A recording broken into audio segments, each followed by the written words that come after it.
नमस्कार। आज तारीख है 9 अक्टूबर 2025।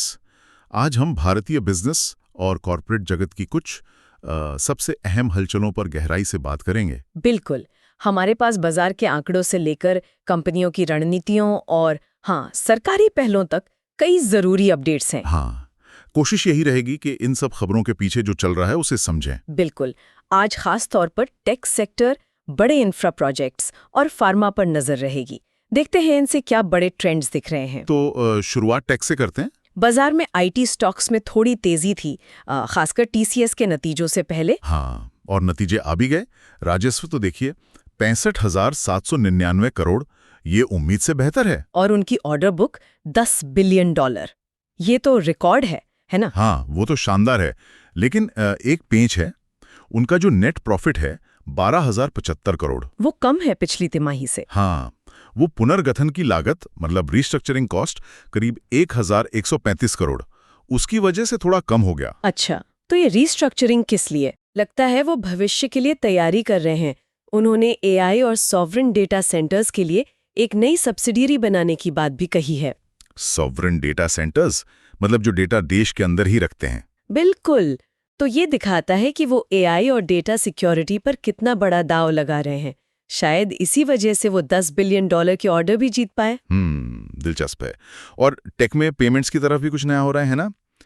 सीएमएस पे का UPI offline plus.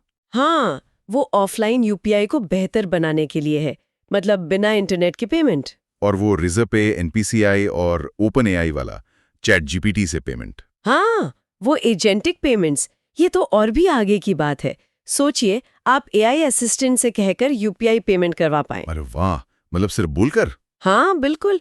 NPCI, Razorpay और ओपनएआई मिलकर इसी पर काम कर रहे हैं। ये तो मतलब गेम चेंजर हो सकता है। सही कहा। अच्छा, टेक से हटकर देखें तो इंफ्रा में भी जबरदस्त खबरें हैं। एलएनटी ने मध्य पूर्व में, हाँ, वो 15,000 करोड़ वाला। हाँ, उससे भी ज्यादा का नेचुरल गैस लिक्विड्स प्लांट के लिए अल्ट्रा मेगा ऑर्डर। कमाल है।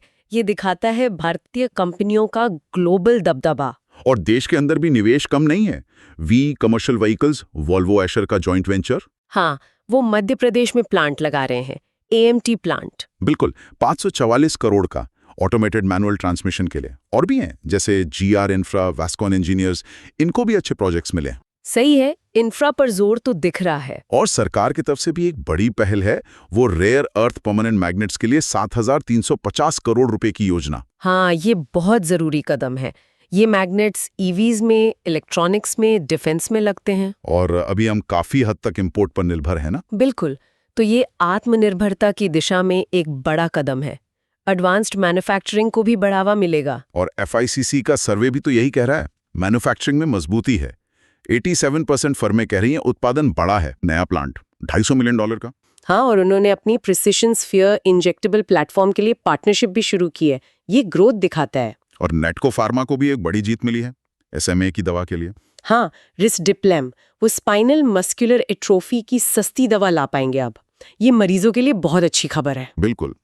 लेकिन दूसरी तरफ रेगुलेटरी सख्ती भी दिख रही है। सीसीआई, कंपटीशन कमीशन, हाँ, वो टोरेंट फार्मा और जेबी केमिकल्स के मर्जर पर चिंता जता रहा है, मोनोपोली को लेकर। और वो कफ सिरप वाला मामला। हाँ, दुखद घटनाओं के बाद सीडीएससीओ मतलब ड्रग कंट्रोलर देश भर में मैन्युफैक्चरर्स का ऑडिट कर रहा है। तो ग्रोथ के साथ साथ नियमों का पालन भी जरूरी है। सही है। एक संतुलन बनाने की कोशिश। अच्छा, कुछ और छोटी मगर अहम खबरें। प्रेस्टीज एस्टेट्स रियल एस्टेट में कमाल कर रही है। हाँ, उनकी छमाही बिक्री ही पिछले पूरे साल से ज्यादा हो गई। Q2 में 50% ग्रोथ। और महिंद्रा ने ऑटो और ट्रैक्टर बिजनेस के डीमर्जर की खबरों को गलत बताया है। हाँ, उन्होंने खंडन किया है फिलहाल तो। और बैंकों के लिए तिमाही थोड़ी सुस्त रह सकती है, ब्याज दरों में कटौती और लोन की धीमी मांग की वजह से। हाँ, ऐसी उम्मीद लगाई जा रही है। देखना होगा नतीजे कैसे रहते हैं। तो कुल मिलाकर आज की चर्चा से ये तो साफ है कि भारतीय कॉर्पोरेट जगत में कई लेवल पर एक्शन है। टेक इनोवेशन, बड़ा इंफ्रा पुश, फार्मा में ग्रोथ और रेगुलेशन, और पुरानी कंपनियों का खुद को रीइन्वेंट करना। बिल्कुल। और यहीं एक दिलचस्प सवाल खड़ा होता है। एक तरफ महिंद्रा जैसी स्थापित कंपनियां हैं जो अपने कोर बिजनेस पर फिर से सोच विचार कर रही हैं, भले ही अभी डीमर्जर से इनकार किया हो। और दूसरी तरफ ये नई ताकतें हैं, एआई, एडवांस्ड मैन्युफैक्चरिंग, नई पेमेंट टेक्नोलॉजी, ये बहुत तेजी से उभर रही हैं। हाँ, ये विरोधाभास तो है। तो सवाल ये है कि भविष्य में ये परंपरागत दिग्गज और ये नई तेज तर्रार टेक्नोलॉजी कंपनियां, इनका रिश्ता कैसा होगा? क्या ये एक दूसरे को चुनौती देंगी या मिलकर काम करने के नए तरीके ढूंढेंगी? ये वाकई देखने वाली बात होगी, कैसे ये दोनों ताकतें एक साथ आगे बढ़ती हैं। बिल्कुल, इसी पर आगे नजर रखनी होगी। निश्चित रूप से। तो आज के लिए इतना ही। अगली बार फिर मिलेंगे कुछ और नई जानकारियों और उनके विश्लेषण के साथ।